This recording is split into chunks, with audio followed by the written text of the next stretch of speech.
वो जो दूसरी लड़की हैं जो पाकिस्तान से जो रोल प्ले कर रही थी, तो आई वाज लाइक कि हाँ आप इनके साथ कर लो। तो बट वो एक बहुत एक फ़नी मोमेंट था। उसके अलावा सेट पे हमारे बिल्ली का बच्चा रहता था, तो आई वाज लाइक कि अगर तुम मुझे गुस्सा दिलाओगे तो मैं तुम पे ये बिल्ली छोड़ दूंगी। उसके बाद मैंने ये डिसाइड किया, एक्चुअली मैं शुरू से ही चाह रही थी जब से मैं इंडस्ट्री से आई थी कि मैं एक प्रोफेशनल ट्रेनिंग ले लूँ एक्टिंग को लेके, जबकि मैंने इतने सारे प्रोजेक्ट्स उसके पहले कर ही लिए थे। ऑलमोस्ट ना करते 20-30 प्रोजेक्ट मैं कर चुकी थी। फिर आई वाज लाइक कि मैं अब थोड़ा थक गई हूँ, क्योंकि बैक टू बैक काम करके थोड़ा अच्छा है। रियलिटी शोज़ आए हैं एकदम से इंडस्ट्री में, और it's a easy limelight basically. मतलब कुछ भी बुरा नहीं है, अगर कुछ ऐसा हो रहा है, लोगों को चांस मिल रहा है, नए नए लोग सामने आ रहे हैं, सबका मतलब अच्छा, आपको हर चीज़ आपके अकॉर्डिंग हो रही है, तो इसमें कोई बुरी चीज़ है नहीं। डायरेक्टर के क्यू से पहले ही किस्ड मी, और मैं इतना फ्रस्ट्रेट थी उस टाइम तक, क्योंकि मेरी ना कोई सुनवाई नहीं थी वहाँ पे। मतलब वो जो डायरेक्टर थे उन्होंने मुझे ये फील करवाना शुरू किया धीरे धीरे करके कि तुमको एक्टिंग नहीं आती है। और आज हमारे साथ है सानवी मैम, जो कि एक बहुत ही ब्यूटीफुल एक्टर है। तो मैम कैसे हो आप? मैं ठीक हूँ, आप कैसे हैं? हम भी ठीक है मैम। तो जैसा कि आपका नया शो आ रहा है, उसके बारे में कुछ बताइए। So it's a web series for Atrangi channel. Actually it's a family drama जो हमने 3 साल पहले शूट किया था। इसका शूट शुरू हुआ था 2023 में, दुबई में हमने शूट किया है। और इसमें जो प्राइमरी कास्ट है वो यहाँ से है, जैसे कि मैं हूँ और राकेश पापड़ जी हैं, और जो सेकेंडरी कास्ट है वो पाकिस्तान से है, और बीच में जितने भी आर्टिस्ट हैं वो दुबई से हैं। तो अलग अलग कंट्रीज़ के लोगों ने सबने साथ में काम किया, तो वो एक बहुत डिफरेंट एक्सपीरियंस था इस शो में मेरे लिए। और इसके अलावा ये हल्का साइकोलॉजिकल है, थ्रिलर है, थोड़ा सा हॉरर भी है, तो मिक्स है सब जॉनर्स इसमें। किस तरीके का रोल आपका होने वाला है? ओके, सो आई प्ले रिया। तो रिया सेंट्रल कैरेक्टर है जिसके अराउंड ये पूरी की पूरी स्टोरी रिवॉल्व करेगी। एक श्राप के बेस पे है ये पूरी कहानी, कि उसको लगता है कि वो उसके मिसकैरेजेस हो रहे हैं। उसको ऐसा फील होता है कि उसके पीछे किसी आत्मा का हाथ है या किसी की बद्दुआ है, जिस वजह से उसके बार बार मिसकैरेज हो रहे हैं, वो अपने बच्चे खो रही है। तो फाइनली अभी तो ये एक्चुअली रिलीज़ हो चुका है, इसके 12 एपिसोड आ गए हैं, तो फाइनली उसका बेबी होता है। और उसके बाद वो जो श्राप है, लेकिन वो बंद नहीं हुआ, वो एक चक्रव्यूह क्रिएट हो जाएगा, और वो लास्ट तक टिल द एंड वो चीज़ चलेगी, और कैसे रिया अपनी फैमिली को, अपने बच्चे को उससे प्रोटेक्ट करेगी। सो दिस इज हॉरर है ये? हाँ, yes, horror and psychological, yes. Okay, तो इसमें राकेश बापट जी भी है, तो उनके साथ काम करने का एक्सपीरियंस कैसा रहा? बहुत अच्छा एक्सपीरियंस रहा मेरा, वो बहुत स्वीट हैं, और अब तो फ़िलहाल हम दोनों बहुत अच्छे दोस्त हैं। तो ये वेब सीरीज शूट करते टाइम कोई फ़नी या मेमोरेबल मोमेंट जो आपको याद रह गया? हाँ, बहुत सारे ऐसे फ़नी मेमोरेबल मोमेंट्स रहे हैं हमारे। मैं थोड़ा ना रोमांटिक सीन्स में कंफर्टेबल नहीं रहती, तो वहाँ पे जब मैं और राकेश जी रोमांटिक सीन्स कर रहे थे, तो मेरे को ऐसा था कि मैं थोड़ा कंफर्टेबल नहीं थी। देन मैंने प्रोड्यूसर से कहा कि आप एक काम कीजिए, वो जो दूसरी लड़की हैं जो पाकिस्तान से जो रोल प्ले कर रही थी, तो आई वाज लाइक कि हाँ आप इनके साथ कर लो। तो बट वो एक बहुत एक फ़नी मोमेंट था। उसके अलावा सेट पे हमारे बिल्ली का बच्चा रहता था, तो आई वाज लाइक कि अगर तुम मुझे गुस्सा दिलाओगे तो मैं तुम पे ये बिल्ली छोड़ दूंगी। तो हमने काफ़ी मतलब बहुत ही अच्छा एक्सपीरियंस रहा। हमारे सेट पे सब लोग, जो हमारे डायरेक्टर डीओपी डायरेक्टर हमारे पाकिस्तान से थे, और डीओपी हमारे इंडिया से ही हैं, तो बहुत ही अच्छा नेचर था सबका, सब स्वीट थे, प्रोड्यूसर्स भी बहुत अच्छे हैं, तो it was a very good experience for me. तो मैम, जैसे कि आपकी जो जर्नी है एज राइटर से शुरू हुई और अब जाके एक्टिंग पे आई है, तो लंबे सफ़र को आप कैसे देखते हो, क्या कहोगे इसके ऊपर? ओके, तो फर्स्ट ऑफ ऑल बचपन से मेरा ऐसा कभी कोई ड्रीम नहीं था कि मैं एक्ट्रेस बनना चाहती हूँ या मैं इस इंडस्ट्री में कभी आऊँगी। मुझे गाने का बहुत शौक़ है, सिंगिंग का और राइटिंग का। मतलब I started writing when I was I guess in 6th और 7th क्लास, तो तभी से मैंने लिखना शुरू कर दिया था। उसके बाद जब मैं आई हूँ मुंबई, और फिर मैंने एज अ राइटर अपना करियर शुरू किया। लेकिन ये कहानी यहाँ से शुरू नहीं होती, एक्चुअली थोड़ा पहले से शुरू होती है। सो पंजाब में मैंने मिस्टर एंड मिस पंजाब में पार्टिसिपेट किया और मैं वहाँ पे सिलेक्ट हुई हूँ मिस पंजाब। उसके बाद फिर मैंने कुछ पंजाबी वीडियोस की हैं। जिन लोगों के साथ मैंने वो पंजाबी वीडियोस की थी आज उनके मतलब वो बहुत बड़े लेवल पे पहुँच चुके हैं वो सब लोग। कट कर रहे हैं ना। हाँ जी, मिस पंजाब के बारे में। हाँ, तो मिस पंजाब सेलेक्ट हुई, फिर मैंने पंजाबी वीडियोस की हैं और उसके बाद मुझे यशराज की एक फ़िल्म थी मेरे डैड की मारुति, उसमें साकिब की सिस्टर का रोल मुझे ऑफ़र हुआ था। वो मतलब मैं अपने करियर के हिसाब से अपने आप को बहुत लकी फील करती हूँ कि मैं बहुत लकी हूँ। मतलब टचवुड मुझे सब कुछ। What happened? अच्छा, ओके, टचवुड मुझे जितना भी मेरी लाइफ में आज तक करियर वाइज हुआ है I am very happy about that. तो मैं आई बॉम्बे, फर्स्ट टाइम मैं बॉम्बे आई थी और मैंने उसमें जब ऐसा मेरा वर्क एक्सपीरियंस वहाँ पे उतना अच्छा नहीं रहा तो इस वजह से मैंने वो फिल्म ड्रॉप कर दी। और बट हाँ, जब मैं उस टाइम पे बॉम्बे आई तो फिर मैंने कुछ टीवी सीरियल्स के लिए ऑडिशन दिए थे और उसके बाद मैं वापस चली गई थी। और उसके बाद फिर मुझे तीसरे या चौथे दिन ही कॉल आ गया था कि आप बॉम्बे आ जाएं, आप सिलेक्ट हो गए हैं। उसके बाद बैक टू बैक मैंने बहुत सारे एपिसोडिक्स किए हैं। उसके बाद देन आई डिड ओ गुजरिया, उसमें I was the main lead. उसके बाद ये कहाँ आ गए हम, फिर बैक टू बैक बहुत तो काफ़ी काम किया है मैंने। एग्जैक्टली तो बैक इन द इयर्स मेरे को मैम आपका एक one of the major project याद आ रहा है, गब्बर इज बैक में। हाँ, गब्बर इज़ बैक जब मैं बॉम्बे शिफ्ट हुई थी तो मतलब I randomly got a call from मतलब it was a very big production house, still it's a very big production house. तो अभी ऐसा आया मुझे फ़ोन तो मैंने कहा definitely I should do that. कुछ ऐसा तब तक तो मैं कर ही नहीं रही थी, मैं तो राइटिंग ही कर रही थी। तो फिर जब मैंने उस रोल को पोर्ट्रे किया वहाँ पे जाके तो डायरेक्टर बहुत स्वीट थे, तो उनको अच्छा लगा कि उनको बड़ा कॉन्फिडेंस नज़र आया कि जिस तरीके से मैं डायलॉग डिलीवरी कर रही थी तो उन्होंने मेरे उसमें रोल बढ़ा दिया, उन्होंने मेरे डायलॉग्स बढ़ा दिए थे। तो अक्षय कुमार के साथ काम करने का मैम एक्सपीरियंस कैसा रहा? ऐसे मेरा उनके साथ कोई वैसे सीन नहीं आया बट मैं उनसे मिली और बहुत अच्छे इंसान हैं वो। अच्छा एक्सपीरियंस रहा डेफिनेटली। क्या कुछ आपको लर्निंग मिली है उनसे कि हाँ? He is very hard working.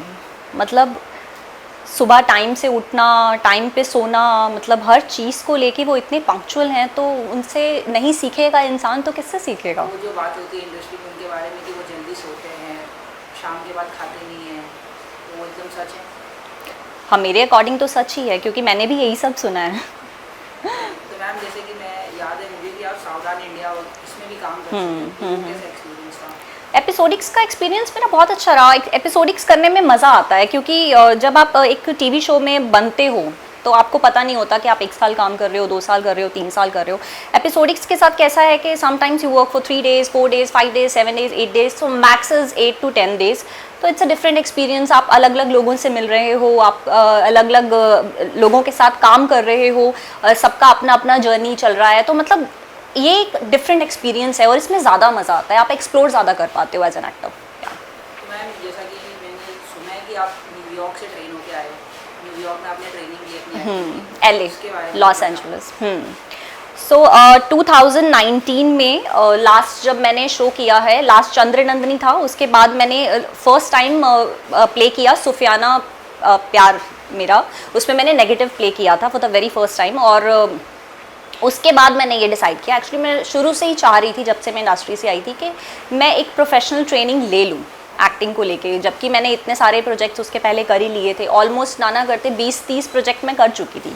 फिर आई वाज लाइक कि मैं अब थोड़ा थक गई हूँ क्योंकि बैक टू बैक काम करके थोड़ा सा ना टेलीविजन इंडस्ट्री में काम करना इट्स लिटिल टायरिंग, या इट इज़ एक्टिंग। तो फिर मैंने जब डिसाइड किया उसके बाद मैंने अप्लाई किया स्टेला एडलर में और फिर मेरा एप्लीकेशन में सेलेक्ट हुई वहाँ पे। और फिर वहाँ जाके theatre experience, oh my God, वो एक अलग ही दुनिया है। थिएटर और कैमरा मैन आप क्या प्रीफर करोगे और क्या एक्सपीरियंस थे आपके इससे? थिएटर, जब आप थिएटर के मंच पे परफॉर्म करते हो तो थिएटर में थोड़ा सा एक्टिंग आपका अलग होता है, वो थोड़ा लाउड है क्योंकि थिएटर में क्या है आपके पास वैसा नहीं है ना, जैसे हमको टीवी में पूरा सेट मिलता है, सब कंफर्टेबल है, ये चाची ताई ये सब खड़े हैं, सब बस आपको आपके पास डायलॉग्स आ रहे हैं, आपने बोलने। थिएटर में मैंने वहाँ जो क्या सीखा है कि आप इमेजिन करते हो। जैसे कि मेरी एक टीचर थी तो वो हमको कैसा जैसे एक खाली रूम दे रही हैं और उसमें वो कह रही हैं कि आप बताओ कि आप क्या इमेजिन कर रहे हो, और वो चीज़ हमको अपनी इमेजिनेशन के थ्रू आप पोर्ट्रे करो और हमको दिखाओ। तो मैंने इमेजिनेशन के थ्रू उनको ऐसा दिखाया कि मैं एक जंगल में हूँ, तो मतलब एक एक चीज़ कि आप ऐसा यहाँ ये फल है, ये फूल हैं, और खुद सब कुछ खुद कर, मतलब खाली कमरे में आप सारा जंगल क्रिएट कर रहे हो, वो एक बहुत ही अलग दुनिया है। तो ये अभी टीवी में काम करना तो कितना कॉन्फिडेंस बिल्डअप होता है आपको? बहुत तगड़ा कॉन्फिडेंस बिल्डअप होता है, अनडाउटेडली। जैसे कि आपने तीनों फॉर्मेट में काम कर लिया, ओटीटी, टेलीविजन, फिल्म्स में, तो आपको पर्सनली कौन सा सबसे ज़्यादा फ्रीडम मिलती है किसमें? ओटीटी में आपका बहुत ज़्यादा हेक्टिक स्केड्यूल नहीं होते। टीवी में ऐसा है कि सारी दुनिया को ही पता है अब तो, जीना मरना आप साइड पे रख लो, यू हैव टू वर्क। मतलब टीवी में मेरे जब व्हेन आई वाज डूइंग ये कहाँ आ गए हम, मेरे नानू की डेथ हुई थी, मुझे नहीं जाने दिया गया था, मैं नहीं गई थी। मैं सेट पे जब मुझे ये न्यूज़ मिली मैं रो रही थी, और उन्होंने मेरे को रोने वाले सीन पकड़ा दिए कि रो ही रही हो तो रोने वाले सीन कर लो।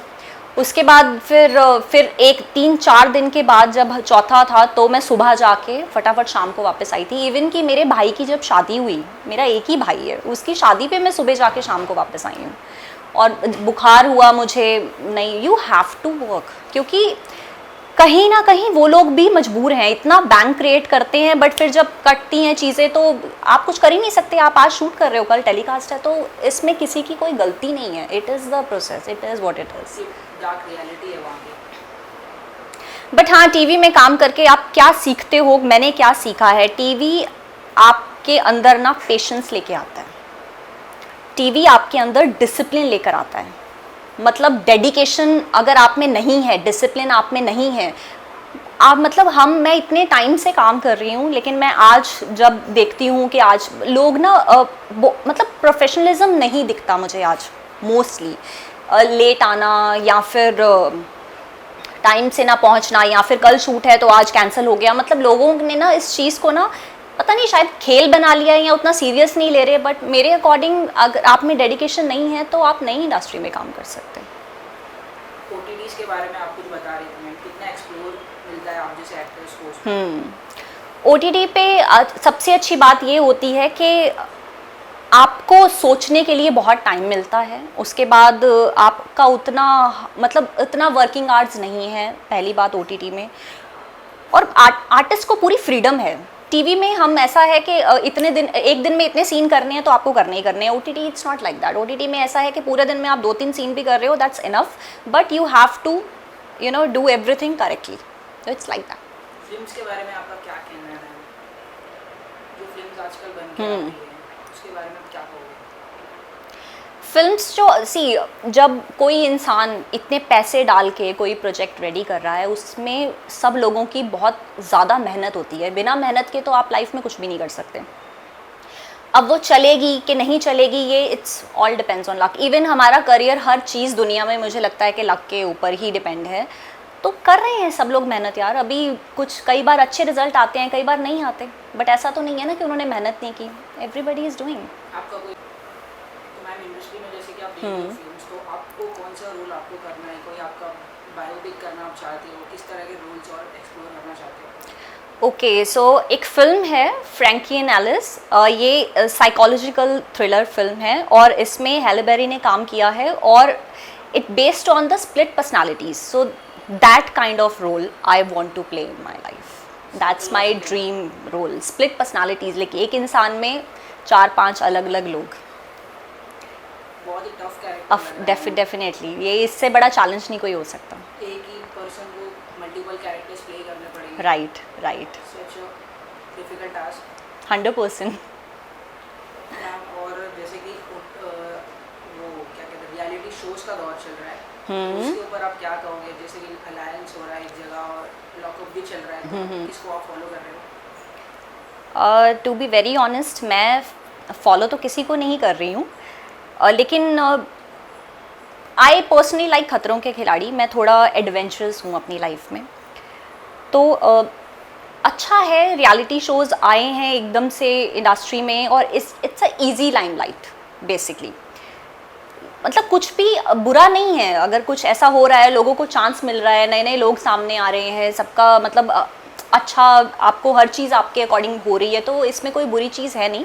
लेकिन मुझे फिर भी ये लगता है कि इंडस्ट्री में काम करना हर एक्टर का ना एक रास्ता बहुत लंबा है, it's a very long journey. आप रियलिटी शो में काम करो, आप फिल्म में करो, आप टीवी में करो, वो एक अलग बात है कि आप कौन सा प्लेटफॉर्म चूज़ करते हो। इट्स जस्ट के you have to keep working on yourself. और रियलिटी शो में आ रहे हो या किसी भी चीज़ में आ रहे हो, बट आप अपनी डिग्निटी के साथ ही अगर आप करोगे फॉलो, तो फिर तो ऐसा कुछ है नहीं ना। टीआरपी के लिए मैम उसमें लोग कैसे किस तरीके से अपना बिहेवियर चेंज कर लेते हैं, उसके ऊपर क्या कहना है? अभी वो सबका अपना अपना गेम है, हर इंसान का अपना सोचने का तरीका है, अपने ओपिनियंस हैं। उस पर मैं तो यही कहूँगी कि बड़ी अच्छी बात है, लगे रहो। अगर आप लोगों को कुछ करके कुछ अचीव हो रहा है तो इसमें क्या बुरा है। आपको कुछ ऑफर आता है कोई शो से तो आप जाना चाहोगे, पसंद करोगे? Why not. ओके, एक सेकंड में।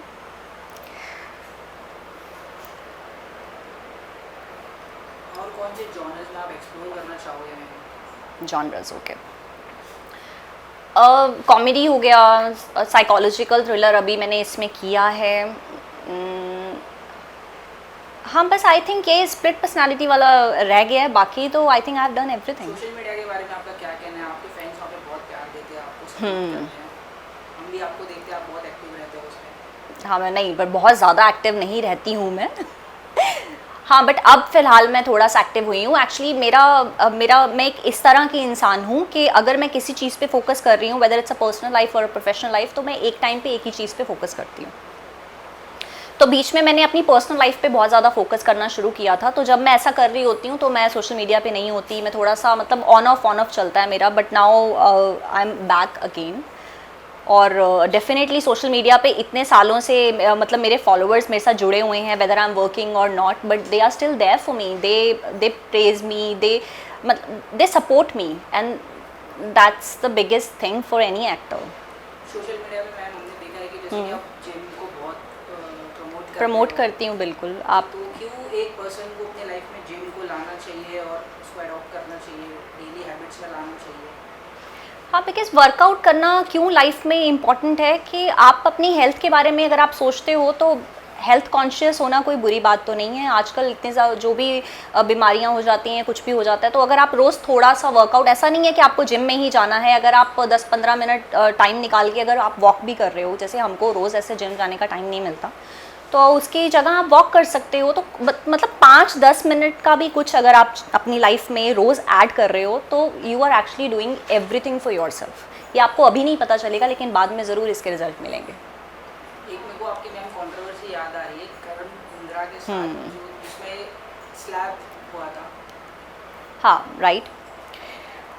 Okay, so I am glad that you asked me this question today, क्योंकि लोग जब भी मुझे गूगल पे सर्च करते हैं, बहुत साल हो गए इस बात को, और सबके अपने अपने परसेप्शंस हैं इस बारे में कि क्या हुआ होगा या कैसे है। हर इंसान अपनी अपनी थिंकिंग के हिसाब से सोच रहा है, और मैंने कभी आगे बढ़ के इसको क्लियर नहीं करने की कोशिश की, क्योंकि मुझे ऐसा ज़रूरी नहीं लगा। लेकिन फिर एक टाइम पे जब लोगों के मुझे भी थॉट्स समझ में आने लगे या मुझे इधर उधर से बातें सुनने को मिलती थी, तो मुझे लगा कि I need to clear this, so today I want to clear this once and for all. क्या था वो इंसिडेंट? या actually it was him who was interested in me, not the other way around. So incident ऐसा था when we started working, और उस time पे करण कुंद्रा अनुषा गांडेकर को डेट कर रहे थे, और मेरा थोड़ा सा सेट पे बिहेवियर ऐसा है कि मैं थोड़ा अपने आप में रहती हूँ। मतलब मैं बहुत ज़्यादा फ्रेंडली नहीं हूँ। जब तक मैं किसी इंसान को नहीं जानती, मैं बहुत ज़्यादा फ्रेंडली नहीं हूँ, क्योंकि मोस्टली जब आप सेट पे काम करते हो तो आप जब एंटर करते हो तो हग करना, मतलब ये सब इट्स कॉमन, हाँ नॉर्मल है, बट नॉट फॉर एवरीवन। मेरे लिए नहीं था, तो मैं दूर से ही नमस्ते, जय राम जी, हाय बाय करती थी। और आई थिंक करण और मेरे डायरेक्टर दोनों को ही मेरी ये बात पसंद नहीं थी कि ये ज़्यादा सोशलाइज नहीं होती या हमसे बात नहीं करती। उसके बाद धीरे धीरे मुझे ऐसा फील होने लगा that he is interested in me. उनके कुछ ऐसे सी लड़कियों को सबसे पहले पता चल जाता है कि सामने वाले का उनके लिए क्या रवैया है। ऐसा नहीं है कि हमको समझ में नहीं आता, इट्स जस्ट कि हम बोलते नहीं, हम ज़्यादा उस बारे में रिएक्ट नहीं करते। लेकिन रिएक्ट आपको तब करना पड़ता है जब चीज़ें हद से ज़्यादा आगे बढ़ जाएं। उसके बाद हमारे बीच में एक मीडिएटर थे जिनकी जो करण को भी जानते थे और मुझे भी जानते थे, तो मैंने उनके थ्रू उनसे बात करके उनको बोला कि आप प्लीज़ अनुषा तक ये बात पहुँचा दें कि आप अपना मतलब बॉयफ्रेंड संभाल लें, because I am not interested. Anusha, I really like her, बहुत अच्छी लड़की हैं वो, और मुझे तो बहुत अच्छी लगती हैं वो। उसके बाद फिर अनुषा ने उन्होंने सेट पे आना शुरू किया, लेकिन फिर भी मतलब ऐसा आप साथ में सीन शूट कर रहे होते हो तो कई बार ऐसा होता था कि मैं बहुत अनकंफर्टेबल हो जाती थी, बट हमारे जो डायरेक्टर थे वो भी उन्हीं को सपोर्ट करते थे। और उसके बाद ये स्लैप वाला इंसिडेंट हुआ, उसमें डायरेक्टर के क्यू से पहले ही किस्ड मी, और मैं इतना फ्रस्ट्रेट थी उस टाइम तक क्योंकि मेरी ना कोई सुनवाई नहीं थी वहाँ पे। मतलब वो जो डायरेक्टर थे वो उन्होंने मुझे ये फील करवाना शुरू किया धीरे धीरे करके कि तुमको एक्टिंग नहीं आती है। मतलब इतना आपने सामने वाले को इतना वो टॉर्चर कर दिया कि वो क्या करेगा। और मैं उस टाइम पे इतना ज़्यादा फ्रस्ट्रेटेड थी और उसने ये हरकत की तो I slapped him, I had to. मतलब आपका कोई हक नहीं है ना, बिना किसी मतलब किसी की मर्जी के बगैर आप किसी को हाथ लगाओ, आपका कोई हक नहीं है।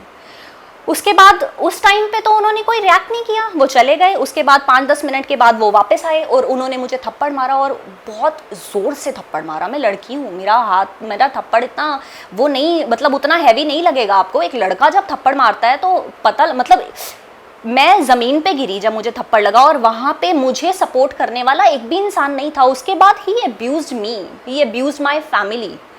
मतलब कितना गंदा बोला उन्होंने सबको।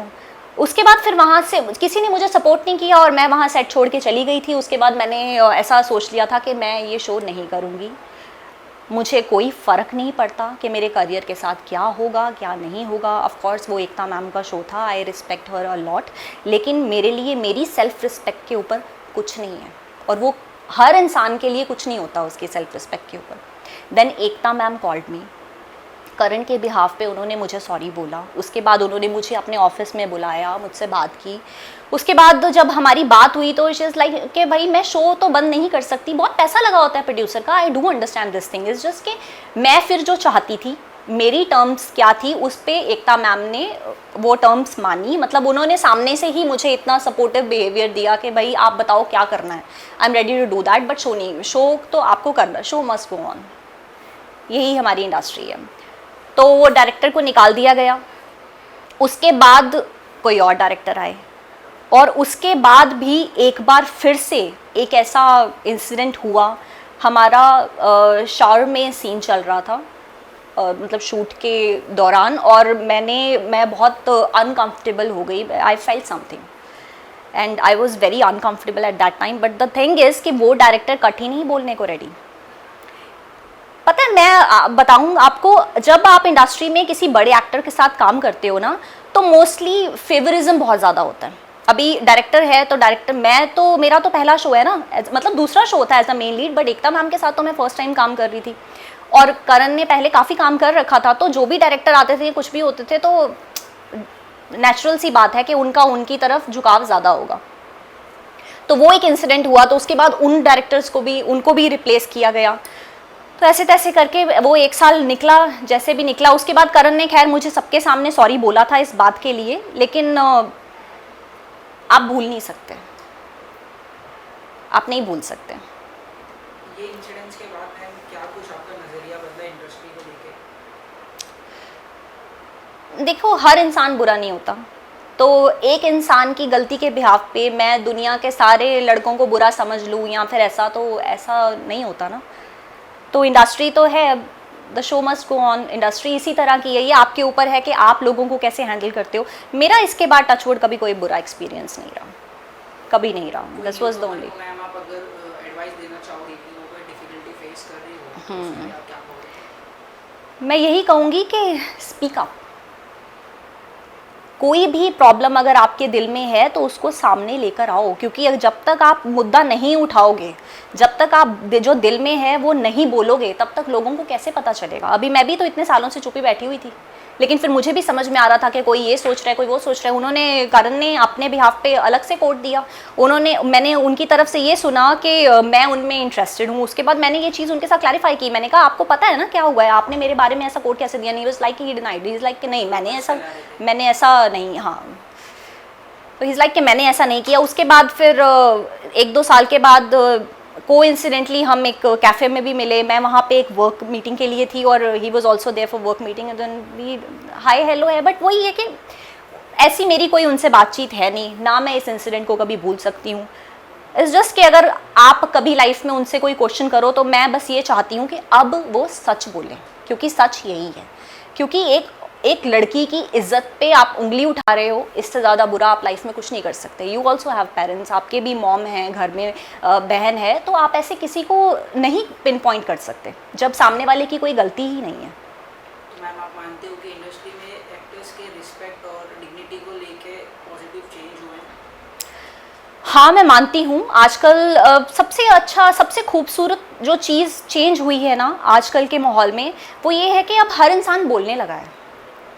पहले लोग झिझकते थे, मतलब उन लोगों को लगता था कि अरे बात ना हो जाए, ये ना हो जाए। अभी लोग उतनी परवाह नहीं मारते, लोग बोलने लगे हैं, मतलब अपने लिए आवाज़ उठाने लगे हैं, which is a very good thing. और अभी तो सोशल मीडिया इज़ लाइक के हर इंसान गा रहा है, रो रहा है, कुछ भी कर रहा है, बस वो दिखा रहा है। तो अभी सोशल मीडिया तो ऐसा ही हो गया। आवाज़ उठाने से मेरे को मैम याद आ रहा है कि दिल्ली में एक प्रोटेस्ट चल रहा है हाँ। एजुकेशन सिस्टम को बदलने के लिए, तो उसके लिए आप क्या करोगे? सोनम वांगचुक जी, या आई रिस्पेक्ट। उनको वहाँ से हटाया गया और वहाँ पे जो भी लोग जमा हुए हैं उनको भी मारा जा रहा है, उनके लिए क्या कहोगे ma'am? I respect him a lot towards his contribution to education and environment. It's just कि आज की डेट में ना हर इंसान एज इट इज़ के सबको बोलने का हक है, हर इंसान का अपना अपना परसेप्शन है। तो जो कुछ भी हुआ है हुआ तो गलत ही है ना। हमारे एजुकेशन सिस्टम पे इतना बड़ा सवाल उठा है तो गलत नहीं है वो जो कुछ भी कर रहे हैं। मतलब मैं सपोर्ट करती हूँ उनको। इट्स जस्ट मैं चाहती हूँ कि जो भी रेजोल्यूशन हो वो पीसफुली हो। मतलब लड़ाई झगड़ा करना it's not a solution to anything. Okay, तो मैम इसको आप साइड करते हैं और फाइनली पूछते हैं कि आपको ड्रीम प्रोजेक्ट जो आपका था, वो तो आपने बता दिया कि आपको साइको टाइप का कोई कैरेक्टर चाहिए जिसमें मल्टीपल पर्सनैलिटी। हाँ, साइकोलॉजिकल टाइप, या। ओके, तो अभी आपका अपकमिंग प्रोजेक्ट क्या है मैम जिसमें आप देख सकते हैं आप, क्योंकि ये तो रिलीज हो चुका है? हाँ, ये रिलीज़ हो गया है। अपकमिंग प्रोजेक्ट के बारे में अभी तो मैं डिस्कस नहीं कर पाऊँगी क्योंकि बातें चल रही हैं, कुछ चीज़ें फाइनल हैं, कुछ अभी होने वाली हैं, तो कुछ होगा तो डेफिनेटली पता चल ही जाएगा। और वैसे भी मुझे ऐसा लगता है कि कोई चीज़ अगर पहले बता दो तो ना जिंक्स हो जाती है। मतलब मैं विश्वास करती हूँ, सी काला धागे पहन रखे हैं।